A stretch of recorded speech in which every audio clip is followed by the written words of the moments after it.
Yo, YouTube, I got some tips, right, for those that want to have a lasting marriage. Okay? Now, coming from me, I am now, say, going in for 20 years of marriage, right? And I want to share with you some tips, some insight as to how I survived the almost 20 years, especially in these times that we live today, that is highly challenging for relationships to survive.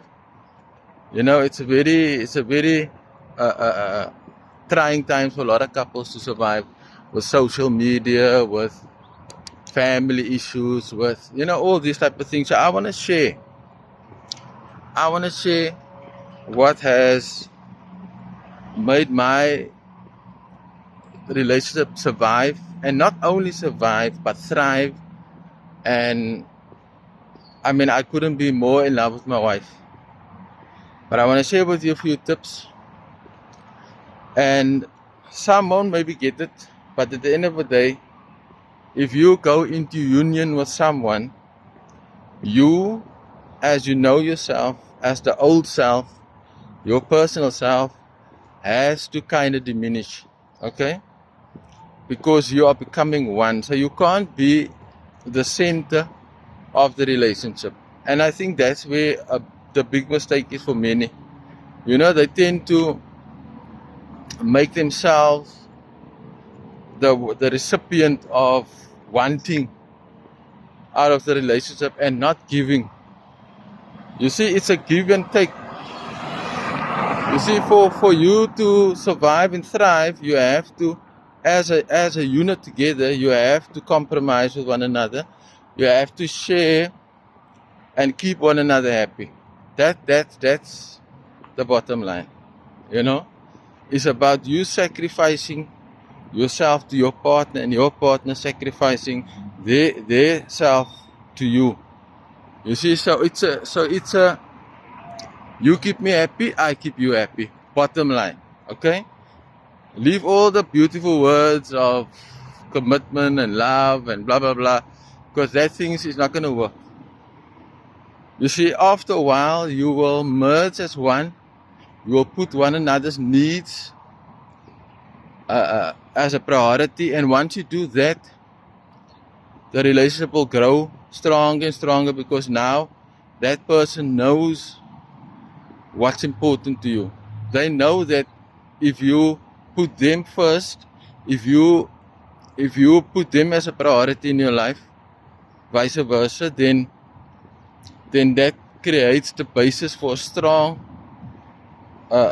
relationship. Because at the end of the day, if you take a relationship as just because let's face it, when you meet up, say, with someone for the first time, we all know that phase that goes, the euphoria phase, the happiness, the joy, the blissed outness of wanting to see the person. But that eventually phase out, right? It can take a year, 2 years, but eventually the person becomes a norm. We tend to accept the person for, and then what do you have? After that phase is gone, what is replacing that feelings?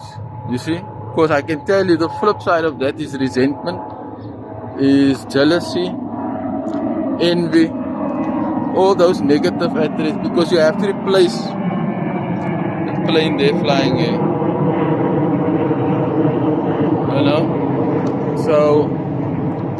So you have to replace, once that feeling goes, with something that's gonna be more permanent, gonna be more lasting. So you have to make that decision. What is gonna take that place? Well, first of all, you're gonna have to, like I said, with all these things, create a priority for that one. Okay? And work together, talk together, go out together, do everything, mostly, if you're lucky, with your partner together. Because that will create a bond so strong that nothing can penetrate from the outside in. You see, because there will be forces that's going to try and disturb your peace, disturb your relationship. And they will know when it's weak. They will tempt you. But once you overcome those things, you will realize that you are overcomer. So just some tips. I'll share some more. Hit the like if you want to hear more. I'll see you. Right? Peace out.